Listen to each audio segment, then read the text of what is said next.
Olá, eu estou aqui com o Lucas Vanini. Você poderia falar um pouco sobre o seu trabalho aqui no IFE? Lá, então acho que a maioria já sabe, mas vamos lá, né, respondendo a pergunta.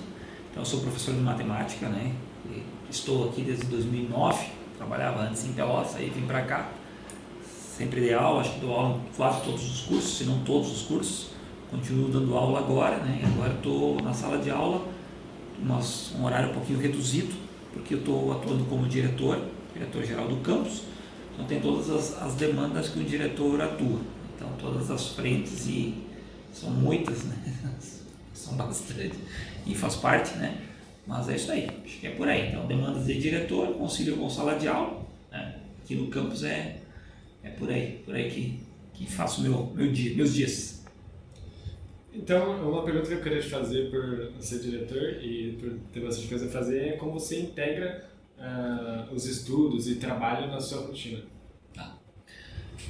Então, assim, é uma coisa que eu tive que aprender também, né? Acho que a gente sempre tem que aprender quando entra em alguma coisa, né? Quando eu vim para cá em 2009, que eu dava aula, que eu saí de Pelotas, que dava aula nos cursinhos, nas escolas, e dava aula em um monte de cursinho preparatório para concurso, pré-vestibular, era uma rotina mais tumultuada, né? Porque tinha aula em 6, 7 cursinhos. Então, aí eu vim para cá, era um local só, né? Concentrava as aulas todas aqui no campus. E aí, confesso que no início fiquei um pouco perdido com relação ao tempo, porque eu tinha todo o tempo aqui. E aí, sobrava mais tempo? Não, pelo contrário, eu sobrava menos tempo. Eu não me organizava para... eu tive que aprender a me organizar, aprender a fazer essa gestão do tempo, para não desperdiçar todo o tempo fazendo uma coisa ou fazendo outra e deixando preparação de aulas, por exemplo, para trás e aí me apertar, né? Então, é uma coisa que eu tive que aprender com isso, né? Aprender com essa mudança quando eu vim para cá. Então, aí depois de um tempo, um certo tempo que eu tô aqui, que eu estava aqui, consegui conciliar, me organizar, né, em relação a isso e aí começou a ficar melhor, né? A organização começou a ficar melhor, daí eu estabeleci um tempo para preparação de aulas, outro tempo para correção de provas, outro tempo para atendimento a alunos, outro tempo para participar de atividades que eu sempre participei aqui no campus, né, de comissões, enfim, de grupos e essas coisas que a gente faz, né. Fui coordenador da cultura geral, fui coordenador do profissional, então foi uma aprendizagem na organização do tempo, né, que não foi de uma hora para outra, então eu tive que aprender o meu ritmo, né, pegar cada um, acho que tem um ritmo, né, e pegar a sua escala, digamos assim. Aí depois eu entrei no doutorado, outra aprendizagem, né, porque daí eu não quis me afastar. O que acontece aqui? A gente pode se afastar, tentar se afastar para fazer um mestrado, doutorado fora do campus. Então o IFE investe nisso. Hoje nós temos uma série de professores, técnicos administrativos que estão afastados, fazendo seus cursos, né, e vinculados ao campus, obviamente, mas tem essa disponibilidade de se afastar. Então a pessoa consegue se organizar mais para fazer o mestrado, doutorado, enfim. Eu não quis me afastar no início, porque eu não queria sair da sala de aula. Eu achava que eu ia dar conta de conciliar o tempo, organizar o tempo e eu achava que eu ia dar conta do doutorado sem um afastamento. Os 3 primeiros anos foram bons, consegui, e a partir daí não deu. É outra aprendizagem que eu trago, né? Porque eu não consegui. Quando chegou na hora de escrever o trabalho final, o doutorado se chama tese, quando chegou na hora de escrever a tese, bolou, né? Eu não conseguia focar só na tese, eu não conseguia focar só no IFE, eu fazia tudo e ao mesmo tempo eu não fazia nada de direito. Então, uma coisa que a coisa que eu mais gosto de fazer nível de trabalho é dar aula. As pessoas que me conhecem sabem ter relacionamento com alunos no sentido de sala de aula, atendimento e eventos, enfim, sempre fui assim, né? E acho que sempre você. E a melhor coisa que eu faço aqui, acho que é isso, né? Porque esse dia me perguntaram numa entrevista que eu dei numa rádio, o que você mais gosta do IFE? Aí fui imediatamente relacionamento com os alunos, né? Então a relação com os alunos, contato com os alunos, enfim. Então, nesse período do doutorado, eu tive que aprender novamente, né? Que eu não tinha condições de fazer tudo, e não tinha mesmo. Então, eu de afastamento aqui na época, daí a direção encaminhou um edital, eu tive que entrar no edital, aí me afastei por um ano, acho, um ano e pouquinho, nem lembro, acho que foi um ano, né? Que aí foi uma outra adaptação que eu tive que fazer. Porque aí eu ficava em casa, ou em Porto Alegre, eu fazia lá em Canoas, né? Ficava lá e para escrever. Só que aí eu tinha todo o tempo para isso. E aí as pessoas, às vezes fica difícil de explicar. Tu tem todo o tempo para uma coisa e tu foge daquela coisa. Eu sempre costumo dizer que as paredes lá de casa nunca foram tão limpas, né? Porque porque eu fazia tudo para não ter que parar ali, ó, tu tem que fazer, e é um troço tri difícil. Escrever uma tese é muito complexa, muito, muito, muito. E aí foi um novo aprendizado. Aí eu vou contar essa história, acho que eu nunca contei para ninguém, mas já que surgiu essa entrevista, eu vou contar que eu não gosto muito de Porto Alegre, de ficar lá em Porto Alegre. Na verdade, eu não gosto de nada. Eu gosto de ir para lá, passear, assistir o jogo do Inter, aí é diferente, né? Mas ficar lá para estudar, aquilo era muito tumulto, eu não me adaptava. E aí chegou num ponto que eu me forcei a alugar um quarto de hotel, aluguei, para ficar lá. Se eu ficasse lá, naquelas paredes lá fechadas, eu ia fazer. E foi o que aconteceu. Então o meu orientador na época disse, tu vai ficar aqui e tu não volta mais, então tu não acabar. Eu disse, como assim? Não, tu avisa lá tua família, tua esposa. Na época o Luquinhas era pequeno, menorzinho, né? Mais novo, e aí avisa que tu vai ficar aqui até tu acabar. Ele me disse assim, não vou fazer isso. Não, tu vai fazer isso. Não vou, tu vai fazer isso, porque senão eu não te oriento mais. Ele, na verdade, ele deu o que a gente chama no poker de blefe, né? E deu super certo, porque eu fiquei apavorado. E eu até hoje conversei com ele até ontem, né? Que eu quero fazer uma interação com ele aqui no campus e conversei com ele ontem e disse, que blefe perfeito, Maurício era o nome dele, que blefe perfeito, porque deu super certo. Eu fiquei apavorado, aluguei um quarto lá e eu odiava ficar em Porto Alegre, ficar para fora, né? E ficava final de semana, feriado, todo o tempo. E deu certo. Né? Porque daí em 3 meses saiu uma tese de 376 páginas, se não me engano. E foi uma tese bem boa, assim, ela é uma tese bem, claro, estou falando da minha tese, mas eu poderia falar que não ficou tão bom, porque às vezes não fica tão bom, não, foi bem bom, sabe? Então, foi uma organização de tempo, foi a tua pergunta, né? E de trabalho bem diferente, né? Porque eu tive que aprender novamente, né? Me isolando daquilo que eu gostava, e eu gosto a vida aqui em Passo Fundo é muito boa para mim, porque eu tenho várias questões que até as pessoas brincam, né? Ou tu tá aqui, ou tu tá lá, ou tu tá em casa, tu tá no futebol. Eu tenho uma vida bem, como é que se diz, agitada, mas é organizada ao mesmo tempo. Então, esse período foi um período de muita adaptação e muita aprendizagem. Né? Muita aprendizagem porque eu tive que aprender a controlar meu tempo e me organizar para conseguir fazer as coisas. E uma das formas que eu consegui fazer aquele trabalho foi me isolando das coisas que eu gosto, da minha vida social, digamos assim, né? E eu gosto muito de esportes e é difícil para mim ficar longe, porque é uma terapia. Costumo dizer que o esporte para mim é uma terapia, mas deu certo e também foi um aprendizado. Aí quando eu comecei aqui como diretor, faz uns 2 anos, um pouquinho, novamente foi uma outra organização de tempo, porque eu tenho que fazer todas as coisas que envolvem uma gestão e são muitas.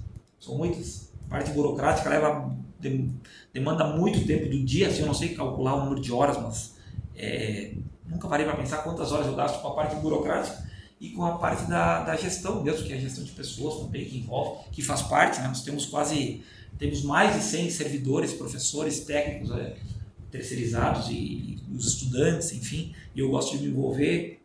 Quando eu entro numa coisa, eu entro de corpo e alma, digamos assim, eu não faço superficial. Talvez por isso que a minha tese de doutorado foi tão difícil de terminá-la, porque eu queria fazer o troço para mudar o mundo, e não era só uma tese, né? Era só uma tese, e foi só uma tese, não. Melhor que outra, não, foi só uma tese. Então, quando eu entrei como diretor aqui também eu tive que aprender a organizar o tempo dessa forma, para conciliar a parte da direção, a parte da sala de aula, que eu nunca saí, eu acho que eu nunca vou sair, porque eu não consigo, e nem quero, e a parte familiar, né, que aí também é super importante. Aliás, a parte mais importante para mim é a parte familiar. Então, é uma série de coisas, né, que se não se organizar, fica pendente para um lado ou para o outro, e eu tento não deixar a pendência nem para um lado nem para o outro. Mas não é fácil, não é muito fácil, mas acredito que com o passar do tempo a gente vai aprendendo, né, a não deixar nada de lado, e eu não deixei nada de lado, nunca deixei, nem o meu lazer, porque como eu falo, se eu parar com o lazer, antes tinha nosso colega aqui, Michele, brincando, né, que como é que tu te organiza, tu tá sempre em função, e aí tu tem a tua vida, a organização é por aí, né, eu paro pouco, assim, sabe, fico parado pouco tempo, e eu não gosto de ficar parado também, então isso ajuda a questão da organização, sabe. Eu costumo dizer que eu não canso fisicamente. Aliás, claro que eu canso fisicamente, mas eu durmo 3, 4 horas, aí eu acordo novo, né. Quando eu canso, que eu esgoto é a parte mental, né, que a parte física para mim não é o problema, digamos assim, né. Eu durmo um pouquinho e já estou novo, né. Mas a parte mental é o meu cansaço maior. Então por isso que eu me organizo também para não deixar essa parte mental de lado. Nós tivemos uma palestra semana passada aí, saúde mental, ótima, excelente, e aí falávamos sobre isso, né? Como é importante manter a saúde mental para conseguir fazer as suas coisas. Porque se tu deixar a saúde mental de lado, vai interferir no trabalho, vai interferir vocês, os estudantes na parte dos estudos, vai interferir a Karina no serviço dela, vai interferir na minha família, vai interferir no meu serviço. Então, muito importante isso. E para mim essa parte mental é fazer uma coisa que me deixa... tende a me deixar melhor, é fazer as coisas que eu gosto de continuar fazendo, né? Tipo futebol, ou tipo brincar com meu filho, ou, né? Fazer as coisas que eu sempre fiz e que eu nunca deixei de fazer, né? Então, aquilo que vocês enxergam lá, que as postagens que eu faço de futebol, então a minha vida sempre foi assim, né? E não é porque eu seria diretor que queria mudar alguma coisa, tanto é que não mudou, eu continuo a mesma coisa. Com os alunos, a relação que eu tenho sempre foi, vocês sabem, sempre foi assim e sempre vai ser, né? Porque é isso que eu gosto e é isso que eu gosto de manter. Então, acho que é por aí a resposta. Eu imagino que o senhor tenha uma agenda, né, para se organizar. Você tem? Tem que ser sincero, né? Sim. Eu não tenho agenda de organização. A minha esposa fica louca comigo, mas eu não tenho. Eu tenho 5 agendas, se tu olhar aqui na minha mesa tem 5 agendas, tá? Mas a agenda de dia a dia, de anotar item por item, eu não faço, nem no celular. Então a minha agenda, eu costumo, não sei se vai ficar claro para muito, mas é assim, quando eu deito ou quando eu acordo, eu mentalizo tudo que eu tenho que fazer. Tipo um filme que vai passando assim, ó, até às 4 eu tenho uma reunião, às 5h30 eu tenho outra, daí às 9 horas da manhã eu tenho uma aula aqui, eu mentalizo, parece um algoritmo, assim, sabe? Eu tenho esse tipo de... tem uma agenda, né? Não a tradicional, mas e sempre funcionou e eu sempre fiz isso. Sempre fiz isso. Desde que eu estudava no ensino médio, sempre foi assim. Eu nunca fui uma pessoa que organizasse o dia anterior ou a semana anterior. Claro que eu anoto, né? Semana que vem eu tenho várias reuniões importantes anotado, óbvio, né? Tá no computador, tá no celular, enfim. Mas a agenda dependente daquela agenda eu não sou. Muitos colegas de faculdade diziam como é que tu faz, como é que tu te lembra, e eu nunca esqueço. Difícil de esquecer um compromisso, muito difícil. Vocês que me conhecem sabem, é muito difícil eu esquecer. Eu posso desmarcar por conflito de isso junto, não tem o que fazer, então tá, desmarco, mas não de esquecer. Aula, por exemplo, e acontece, né? Às vezes o professor esqueceu de uma aula, acontece, e tá tudo bem, não tô, né? A pessoa esqueceu que tinha compromisso às 9, tá tudo certo. É muito difícil esquecer, né? Porque é difícil mesmo, se eu não me lembro a última vez que eu esqueci de uma aula, por exemplo. Tinha uma aula, esqueci, não. O que eu faço é o seguinte, né? Início do semestre, eu tinha aula todas as quartas-feiras no semestre passado. Ou todas as terças, isso aí. Aí, início do semestre, eu vinha todas as quartas-feiras. Aí até a Paulo Lucas não era terça. E aí, sabe, eu posso confundir os dias, mas esquecer não. Sabe? Então a minha organização é dessa forma. Tem vários colegas meus, tanto da faculdade quanto do mestrado, doutorado, que extremamente organizados em questão de anotar, né, para lembrar. Mas eu nunca precisei, porque eu nunca perdi nada por não ter anotado e eu tenho que olhar, não. Minha cabeça funciona como uma agenda, tá organizado aqui, tipo, as pessoas costumam brincar, sabe? Minha esposa costuma brincar que tá tipo uma caixinha, né? Então, a minha organização funciona assim e funciona bem. Funciona bem porque eu acho que eu acostumei, Karina, com isso e sempre foi dessa forma, mas isso não deixa de ser uma desorganização. É uma outra forma de se organizar, né? Por isso que eu disse, desde o início, acho que a primeira frase que eu falei, cada um tem o seu ritmo, cada um tem a sua especificidade, cada um tem a sua maneira de agir no dia a dia, cada um tem a sua maneira de se organizar. Eu queria que vocês vissem um caderno meu de faculdade. Um caderno meu de faculdade totalmente bagunçado. Totalmente bagunçado, porque eu anotava aqui, anotava lá, puxava aqui, puxava lá. Eu fui, na UFPEL eu fiz faculdade federal, fiz matemática, né? Não existe mais isso hoje, mas tinha um prêmio que se dava para os alunos que ficassem com a maior nota na faculdade. Se chamava menção honrosa. Não tem mais isso, acho. E aí eu perdi para Ana Paula Ferreira, que ela é extremamente estudiosa, inteligente, organizada. Ela ficou com média na faculdade 8,6. Em matemática, né? Não é muito fácil. Eu fiquei com média 8,54. Então eu perdi mas média de todas as disciplinas, né? 4 anos, tu junta todas as notas, soma tudo, divide por fez 60 disciplinas dividido por 60 e dá a média. Então, é uma organização que eu tinha que eu sempre consegui com a minha organização. Por isso que às vezes eu vejo alguns alunos que são parecidos comigo. Tem, porque daí eles anotam aqui, daí anotam na folha e tal. E está tudo certo. Né? E está tudo bem, porque eles conseguem se organizar daquela forma. Enquanto outros eu tenho inveja. Sempre falo, que inveja que eu tenho. Aí eu vejo os cadernos assim, meu Deus, um espetáculo, sabe? Dá até gosto de olhar, assim, tudo organizadinho, com cor. Eu nunca fui dessa forma na minha organização, mas sempre consegui me organizar dessa forma mais diferente, digamos assim, mais dinâmica, sei lá se é dinâmica a palavra, mas foi nesse sentido. E eu sempre fui assim, doutorado, mesma coisa.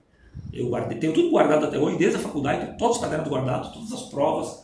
E aí, quando eu vou olhar hoje, eu enxergo, eu lembro, eu olho o caderno lá de doutorado, claro que não lembro de tudo que eu vi, né, óbvio, mas eu quero dizer, eu vou folheando, eu lembro, lá na frente eu fiz tal coisa que eu notei que, sabe, eu me lembro da organização hoje, porque não sei como te explicar, né, como funciona a cabeça do ser humano, mas eu funciono dessa forma. E sempre consegui ao menos, né, consegui organizar com relação a isso. Mas é diferente. Só que quando eu vejo os alunos aqui hoje, o aluno de engenharia, quando dou aula da ciência da computação, quando dou aula hoje, tem muitos que fazem isso, sabe? E se organizam, eles conseguem, né?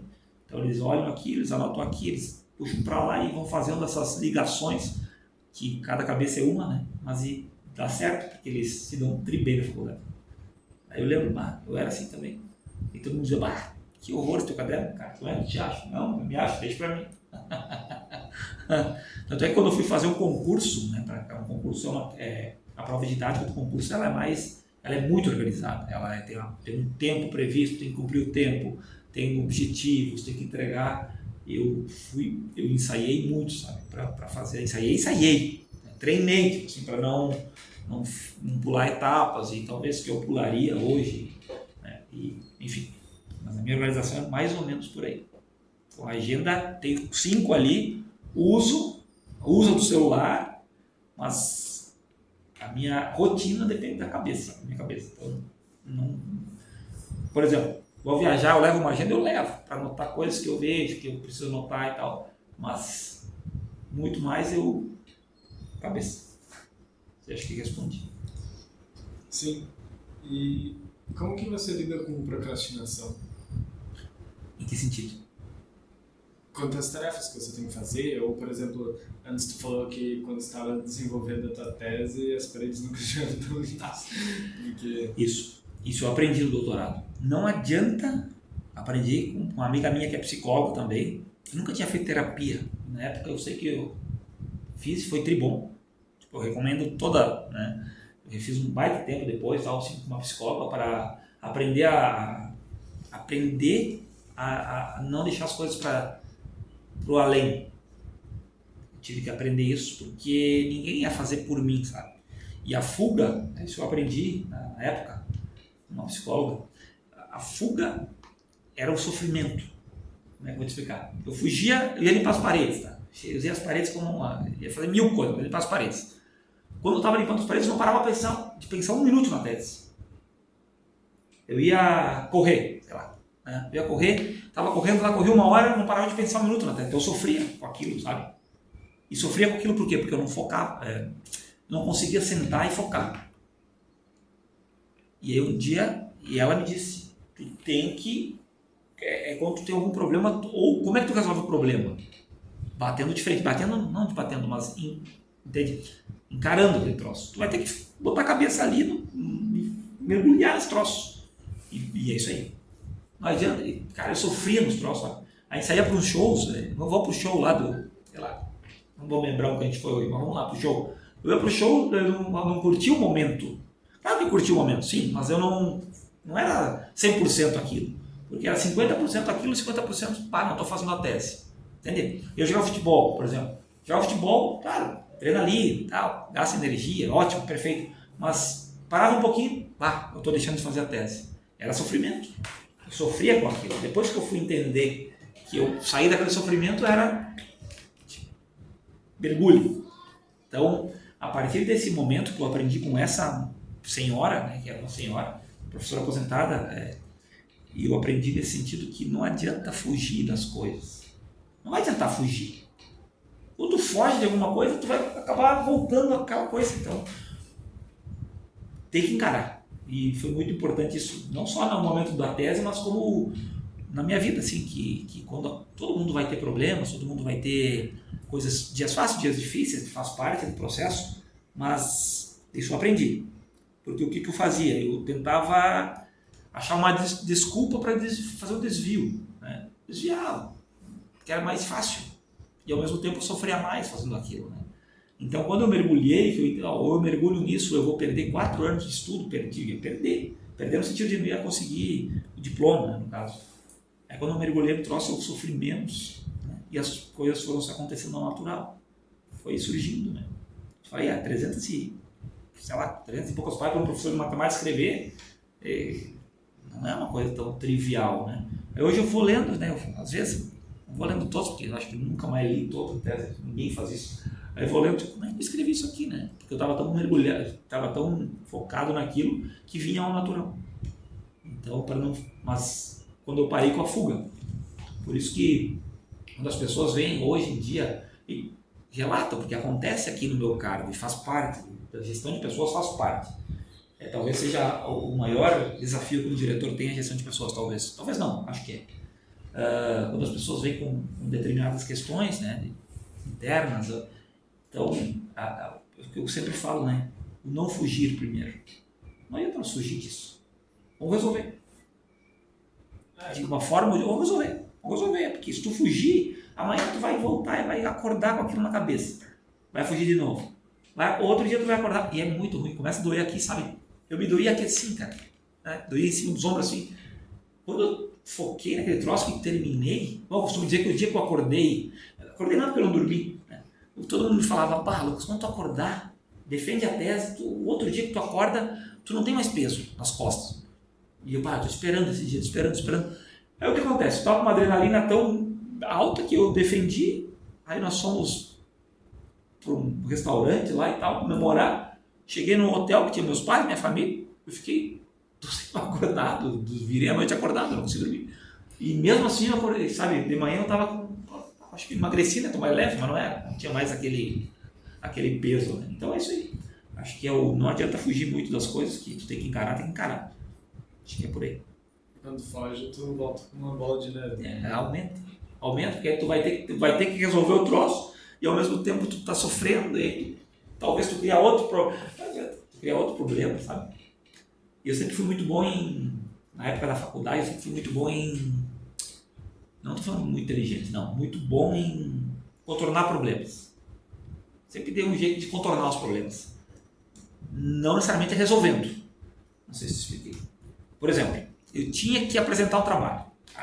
Vou citar esse exemplo. Eu sempre fui muito tímido na faculdade, sempre.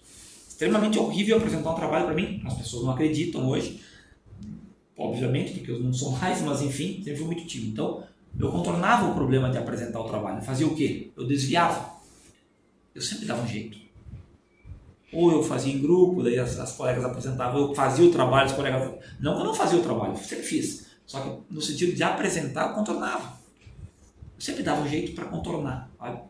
E isso foi criando como a gente falou, criando uma bola de neve, sabe? E foi aumentando isso daí, essa barreira que eu tinha foi aumentando. E uma professora percebeu, uma professora minha chamada Carla Mesquita, percebeu. E ela me colocava sempre na zona de risco. Ela me tirava do conforto e me colocava na zona de risco. Nem que fosse para falar 2 palavras, ela me colocava. Eu suava para falar. Era um troço, cara, não sei te explicar isso, mas eu suava para falar. E com os meus colegas eu suava. E quando eu falava, tipo, um grupo que nós estamos aqui, eu falava de boa, né? Mas na hora da prova eu suava. E ela percebeu. E aí, ela me botava, eu tinha vontade de matar ela. Ela me colocava me colocava para ler, para apresentar. Evanine, apresenta aqui. Eu, vou te matar. E aí eu tava sempre gaguejando e tal. Aí quando eu acabei a faculdade, eu não sei o que ela fez, porque foi ela. Ela pegou uma marreta e ela foi quebrando a parede assim aos poucos, sabe?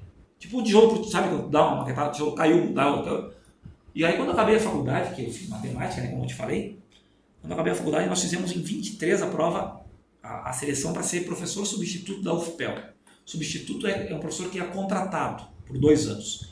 23 colegas meus, todos que se formaram fizeram. E é a mesma aula, é o mesmo tema. E a definição é na aula que as pessoas definem. E aí de 23, fui eu e a professora Maria da Graça que ficamos as 2 vagas. E aí eu fui selecionado, eu saí direto da sala de aula para dar aula. Me formei e comecei a dar aula no UFPEL, eu e minha colega. E eu fui numa fruteira e encontrei a professora Carla. Uma semana seguinte e tal. E aí eu abracei ela e disse muito obrigado. E ela começou a chorar. Ela começou a chorar na hora e ela disse, eu sabia que eu ia quebrar a tua barreira. E ela começou a chorar e disse, bom, meu diploma valeu por essas coisas que ela falou e tal, tal. Eu disse, eu passei para o concurso do UFPEL, estou dando aula já e tal. E não tem mais barreira, e ela começou a chorar, sabe?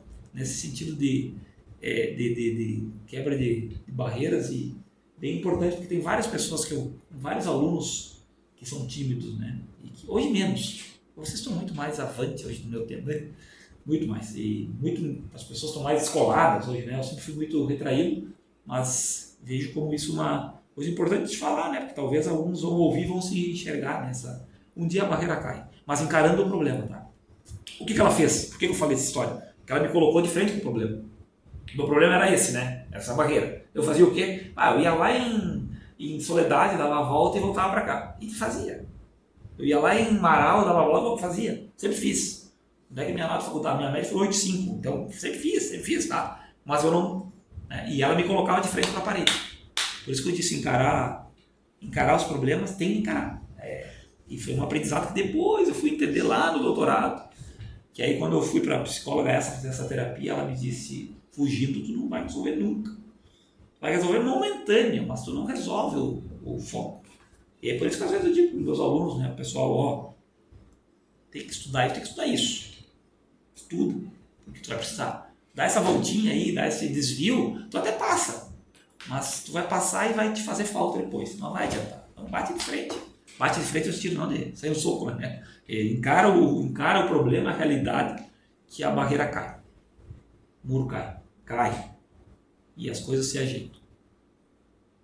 Aproveitando que você falou de barreira, uma coisa que eu queria te perguntar é que, como professor de matemática, assim, que muitos alunos têm dificuldade, você poderia falar um pouco sobre como estudar para matemática, para exatas, que é uma área que as pessoas têm muita dificuldade? Boa pergunta. Isso é uma pergunta que é difícil, né? Porque cada um tem como eu falei do meu caderno, da minha organização. Eu me organizava, eu estudava daquela forma, né? As minhas colegas faziam as listas e colocavam com 5 cores e colocavam uma organização totalmente melhor que a minha, né? Mas era delas, né? Por isso que eu sempre falo para os alunos assim, ache o seu jeito. Matemática, tu acha o seu jeito. Tem guria que tem que fazer 10 exercícios de cada. Tem outros que fazem 1. E quem que está certo? Nenhum. Cada um tem uma forma de estudar. Entendeu? Cada um tem um jeito de estudar. Não tem uma receita, tem que ser assim, Agora vamos fazer, na minha época, os professores davam 200 exercícios, tinha que fazer os 200. Não é mais assim. Os alunos hoje estão mais avançados, tem outras formas de estudar, tem internet, tem YouTube, tem bilhões de coisas para ver que nós não tínhamos. Não precisa mais fazer tudo isso, eu acredito nisso, sabe? Mas cada um tem que achar o seu jeito de estudar matemática. Cada um acha o seu jeito. Tipo, da aula de estatística, por exemplo, que é uma matéria que eu gosto bastante, de cálculo 2, tá, hoje. Nesse semestre eu estou dando umas do aula. Cada um tem uma forma de fazer. Por isso que eu sou um pouquinho contra o sentido de ter uma linearidade. Todo mundo tem que fazer desse jeito. Eu sempre falo isso. Faz da tua forma. Tu tem que chegar na conclusão lá. Se for uma resposta, mas se for não entende? Mas faz do teu jeito. Aí, hoje mudou bastante. Na minha época, os professores cobravam assim, não, se tu não fizer assim, eu vou te dar errado. Hoje acho que ninguém mais faz isso. Não sei se alguém faz, mas enfim. E se fizer também não é que está errado, é outra forma, é outra metodologia. Mas eu vejo assim, cada um tem um jeito de raciocinar, cada um lê um troço e interpreta de um jeito, cada um raciocina de uma forma. Então, acha o teu jeito, sabe? Isso que eu costumo falar e costumo ajudar. Eu sempre tento trazer a matemática para uma matemática mais visível. Visível é a palavra. Que os estudantes possam enxergar. Estatística é fácil de fazer isso, porque estatística tu enxerga em qualquer lugar, né? Tem outras matérias que dentro da matemática são mais difíceis, mas estatística é bom porque é fácil. Tu emprega em qualquer área, acho. todas as áreas de emprego estatística. Então, se as pessoas enxergarem aquilo e verem significado, vai ser mais fácil para eles estudar. Penso eu. Por exemplo, vou dar um exemplo aqui, a Paulinha, que é a nossa estagiária, ela faz ciência da computação. Uma dela é extremamente inteligente. Todos que estão lá são acima da média. Para que eles iriam gostar de estatística? Ciência da computação, programação, banco de dados e algoritmo, né? Só que aí eu mostrei para eles, né, para a turma, uma forma que eles poderiam usar um dia a parte da estatística, a parte da pesquisa, a parte do artigo, de escrever. Né?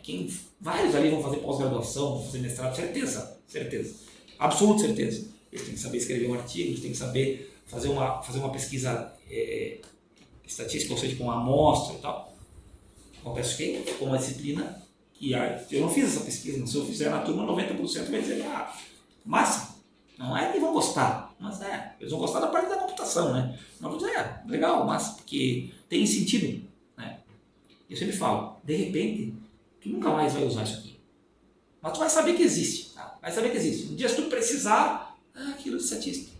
E várias vezes acontece isso. Então, tentar colocar a matemática de uma forma que a pessoa enxergue. Tanto é que essa foi uma das defesas, não minha, do nosso grupo da matemática aqui no campus, dos cursos técnicos, por exemplo, os cursos noturnos, que são aqueles pessoal que trabalha durante o dia, estuda à noite e tal. Usar uma matemática que eles precisem. E o resto não. Aqui, eles vão precisar do quê? Disso, então, isso, sabe? Para ficar mais, eu acho que ficar mais real para eles, sabe? E daí, talvez facilite, né? Tento sempre fazer isso, tá? Eu consigo sempre, não.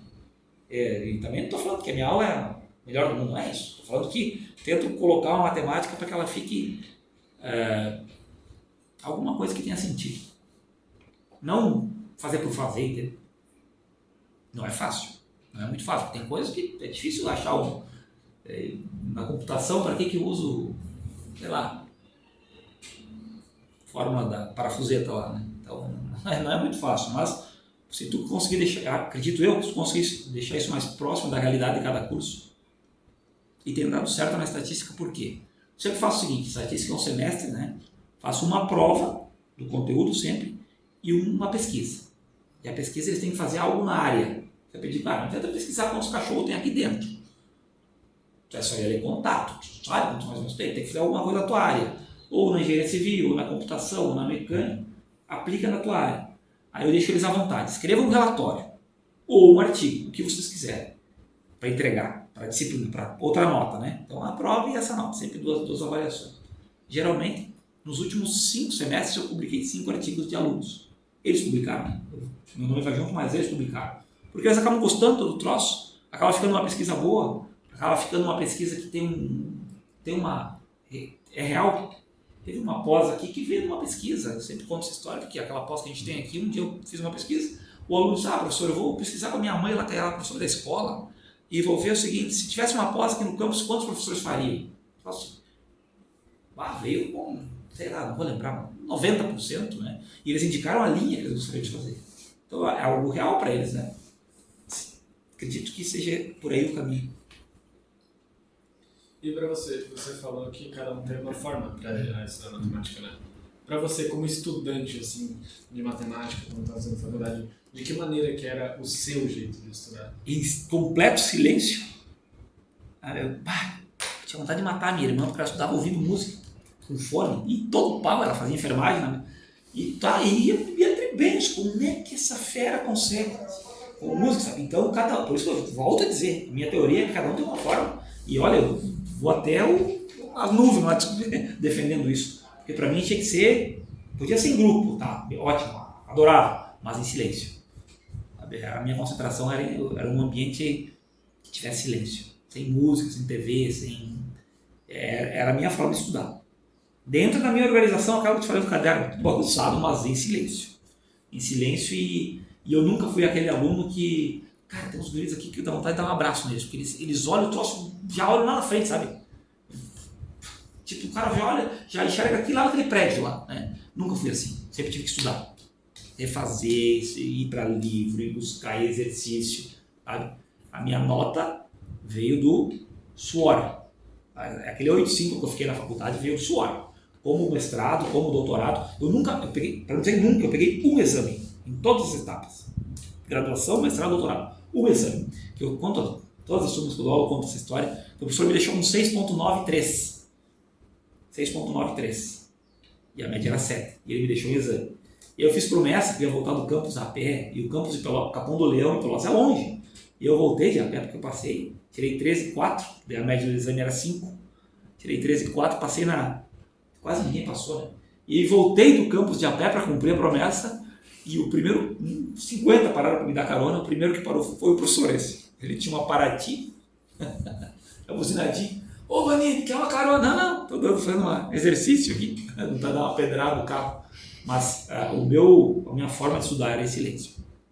Sozinho, de preferência, ou em grupo, mas numa sala com ambiente em silêncio. Então eu não estudava em uma biblioteca com todo mundo conversando, sabe? Estudar, né? Diferente de fazer o trabalho, fazer exercício, mas estudar para prova, por exemplo. Silêncio. No meu mundo. Tanto é que isso se refletiu no doutorado. Porque o que eu fiz no doutorado para escrever a tese? Tudo se encaixa. A vida é um filme, mas tudo se encaixa. Doutorado fiz o quê? Aluguei, lembra que eu falei das paredes lá? Né? Aluguei um hotel, um quartinho. Eu lembro até hoje, quando daquelas paredes, né? Silêncio, só comigo, né? E TV desligada e tal. Tive que alugar num andar alto, porque Porto Alegre é muito barulho. Tudo isso. Mas e é por isso que eu digo. E a minha irmã, que é minha irmã, ela é enfermeira hoje, fez mestrado também em enfermagem, é totalmente oposto. Ela botava o fonezão lá e o sertanejão lá, o rock que ela gostava, todo pau e tava tudo bem. E ela lia, como é que essa criatura consegue? Ela lia os livros de enfermagem, tinha uma disciplina que era aquela dos como é que é? Que fazem os cadáveres lá, como é que é? É uma das mais difíceis do curso de enfermagem, que abre os corpos, estuda os órgãos e tal. Anatomia? Anatomia 2, que era a disciplina pior da faculdade. Nós estudava aquele troço com o som todo pau, e lendo livros assim, ó.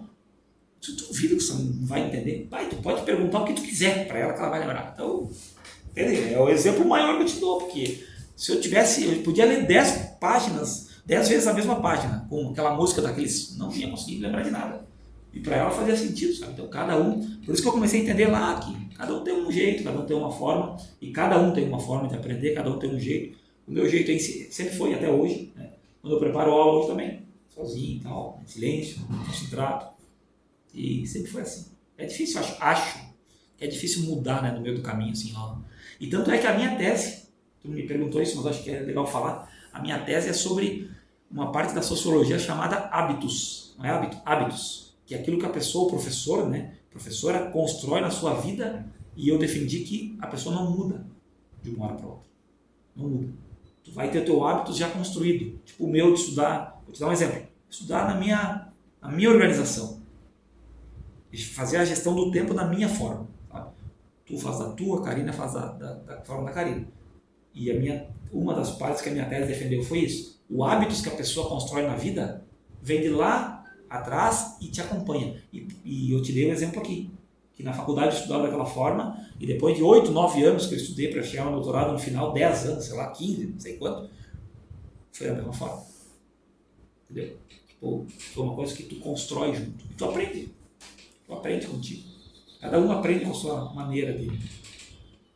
Acho que é isso aí, a resposta. Quer perguntar alguma coisa, querido? Vai, EAD. Começaram não, mas estavam engatinhando, sabe? E tinha curso de licenciatura em matemática e EAD. E daí eu fui estudar quem que era esse professor, ou professora que trabalhava nos cursos de matemática e EAD. Primeira coisa que eu fiz. Então esses professores eram os mesmos professores que tinham a formação que eu tinha, do presencial, por exemplo. E eles davam aula EAD, eles faziam o quê? Eles botavam uma câmera, pegavam um quadro, gravavam a aula, e eu dizia que nós defendíamos que isso daí é a mesma coisa que o curso presencial. É a mesma reprodução. Então o que a gente fez? A gente deu um curso chamado Cyberformação para professores de matemática, online. Então, um curso para professores que dão aula na EAD dos cursos de matemática. Tudo que a pessoa fazia nesse curso dependia da internet. Então, por exemplo, para resolver uma equação, tu tinha que entrar num link da Receita Federal lá, clicar num link para levar para um vídeo do YouTube, para ouvir o depoimento do cara do YouTube, para o cara te direcionar para um artigo, para tu ir no artigo, sabe? Tudo dependia do cyberformação. Aí a gente deu esse curso de 300 e poucas horas para professores de todo o Brasil. E aí, o que foi a tese? Foi verificar de que forma esses professores, os hábitos desses professores se modificaram ou não depois do curso. Então eu tive que fazer o quê? Teve professores de Curitiba que fizeram. Aí quando acabou o curso eu dei um tempinho e fui para Curitiba ver a aula deles. Teve uma professora de Pelotas que fez, teve um monte de gente, tudo que é lugar. Fui verificar, filmei essas aulas, né? E analisei o que ficou do curso, o que se presentificou. Ou seja, o teu hábitos mudou alguma coisinha ou continua a mesma coisa? Uhum. Isso é importante falar porque eu falo nas aulas de estatística que uma pesquisa nem sempre vai dar certo. Tipo, minha tese está lá, tem maior parte, tu espera que tu vai mudar o planeta, né? Eu vou alterar o mundo, não. A minha tese tem coisas lá que eu coloquei lá que não deu certo. E eu coloquei, olha, aconteceu isso. Isso é resultado de pesquisa. Quando tu faz uma pesquisa, tu não sabe se vai dar certo ou vai errar. Tu vai fazer, tu vai aplicar, tu vai ver o questionário, tu espera que aconteça alguma coisa. Por isso que a parte da esperança matemática que se vê em estatística é importante. Esperança é quase uma média. Mas tu espera, mas tu não sabe se vai acontecer. Por exemplo, eu fui assistir uma aula de uma professora de Pelotas, no interior de Pelotas. Escolinha bem no interior. Cidadezinha lá no interior. E a aula era sobre cyberformação, então era uma aula com alunos, tal, com estudantes da turma dela, na escolinha interior, mas era cyberformação, ela ia aplicar, ainda mais que estava vindo assistir, né? Eu esperava que ela ia dar uma aula de tirar o teto da sala de aula, sei lá. E aí eu cheguei na escolinha lá que ela trabalhava, numa segunda de manhã, e no domingo deu um toró de água, caiu um mundo de água e caiu a internet da escola. E aí, uma das coisas no curso que a gente defendia era sempre ter um plano B, C, D, E, sei lá. Sempre tinha que ter uma carta na manga, digamos assim, né? E aí ela fez o quê? O hábitos dela foi muito mais forte. Ela fez o quê? Ela se assustou, porque eu estava ali para avaliar, mas filmar a aula dela. E ela tinha preparado um troço e a internet não tinha. Sabe o que ela fez? Eu lembro até hoje. Abram o livro na página 84, leiam a página 84 e façam os exercícios. Foi toda manhã. E eu assisti essa aula e tá na tese. Claro que não era o que eu esperava, né? Mas ela fez a aula assim, tá tudo certo, a aula era dela e não mudou o hábito, entende? Por isso que é difícil apertar o botão no meio do caminho e mudar a metodologia das pessoas, é difícil. Então eu defendo isso, que a pessoa tem que ter uma linha, a pessoa segue essa linha. E outra, é um ciclo. Se tu fizer uma coisa, tu vai fazer de novo. Tá? Então, por isso que a minha teoria, não é teoria, mas enfim, o que eu penso é que a vida segue num ciclo, o cara aprende e tu conserva aqui. Tu só vai aperfeiçoando, mas tu conserva. Acho que foi isso que eu falei. Então foi analisar essas aulas, avaliar.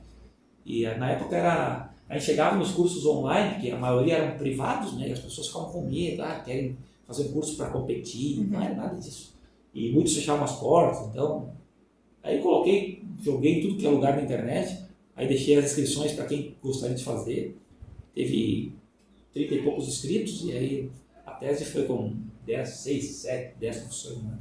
Mas foi bem interessante. É interessante porque envolvia a vida das pessoas, né? A vida profissional, no caso. Sim. Lucas, deixa eu só te perguntar uma coisa, aproveitar a presença do professor de matemática. E é uma dúvida que eu sempre tenho. Meu Deus. Não é dúvida de matemática, é de estudar matemática ainda. nessa linha que o Fred perguntou. Tu acha possível um aluno nosso, do ensino médio, assim, ele aprender assim, para a vida dele, tá? Ele entra no primeiro ano, vai ter a disciplina de matemática do primeiro ano, e quando ele for fazer o Enem, ele ainda consiga articular o que ele aprendeu no primeiro ano. Tu acha que é possível? E como que o aluno pode fazer isso? Quando ele fizer o Enem no final do curso, viu? No final do curso, isso. Pra ele não perder o tempo dele, sabe?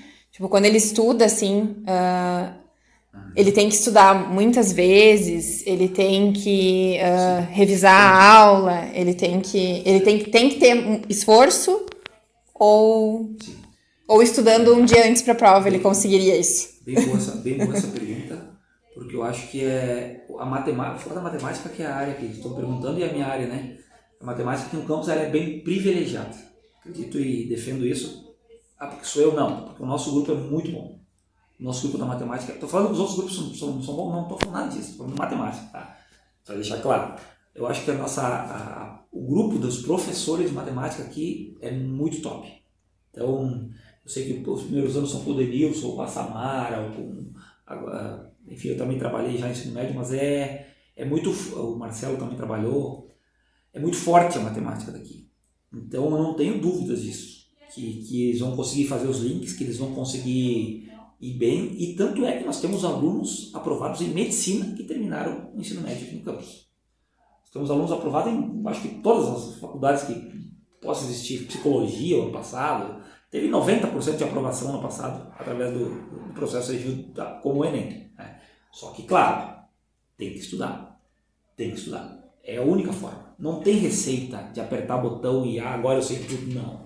Ou uma aula maravilhosa, assim, que vai entrar na cabeça. Tem que estudar. Claro que cada um tem o seu ritmo, tem o seu nível, como eu falei desde o início aqui da conversa, da entrevista, mas tem que suar.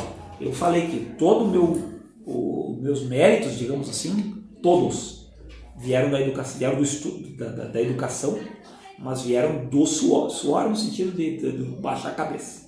Todos. Eu nunca fui um aluno, aqueles mente brilhantes, que tem um filme, ou aqueles, no bom sentido, nerd, no bom sentido, né? Os nerds, aqueles que nunca fui. Sempre tive que suar, batalhar. Sempre faço a relação, quando eu faço alguma palestra, sempre faço a relação com o jogador de basquete, aquele Oscar Schmidt, chamam ele de Monsanto, que ele sempre diz, Monsanto, eles usam o termo, caramba, Monsanto nada. Depois dos treinos eu arremessava 200 bolas por jogo de 3.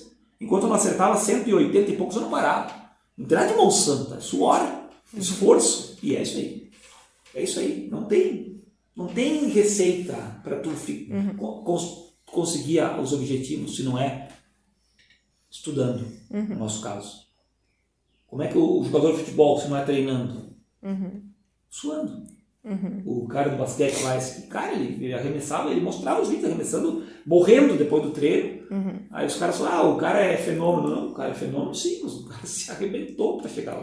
E outra coisa, desculpa te interromper, Lucas, mas outra coisa que tem a ver com o que tu falou aqui, que em relação a lutar contra a barreira, né? E tem a ver com isso também, porque o que acontece? Como eu acompanho eles de perto, eu vejo que eles imaginam na cabecinha deles que é uma coisa muito fácil, que só alguém que é muito iluminado consegue sem esforço, sabe? Sem esforço tu não consegue nada. E aí na primeira tentativa de que ele vê que não vai conseguir aquele cálculo ou alguma coisa semelhante, né? Ou a linguagem de programação ali que vocês fazem, né? Como é que é? Que vocês têm que fazer que vocês usam o termo na... A gente usa a linguagem. Não, mas vocês têm que fazer o script, enfim. A primeira dificuldade, não é pra mim. Então eu não vou conseguir, né? E aí é nesse sentido. O projeto também tem a ver com isso. É mostrar que realmente é difícil.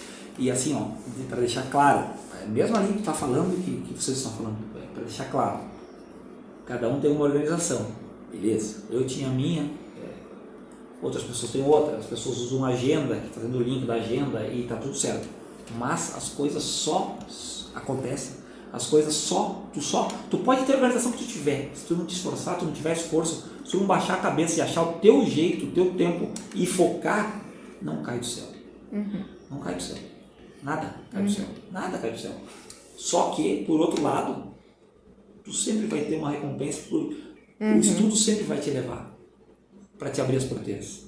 E a vida, o pessoal é novo, não viu ainda, mas a vida segue e tem uma linha que vai seguir, depois tu vai traçar a linha da tua vida, mas se tu te esforçar e se tu deixar a tua vida seguir o rumo, as coisas acontecem. Tu quebra as barreiras, tu resolve os problemas, tu vai todos os dias ser feliz? Não, vai ter triste, vai estar estressado, vai estar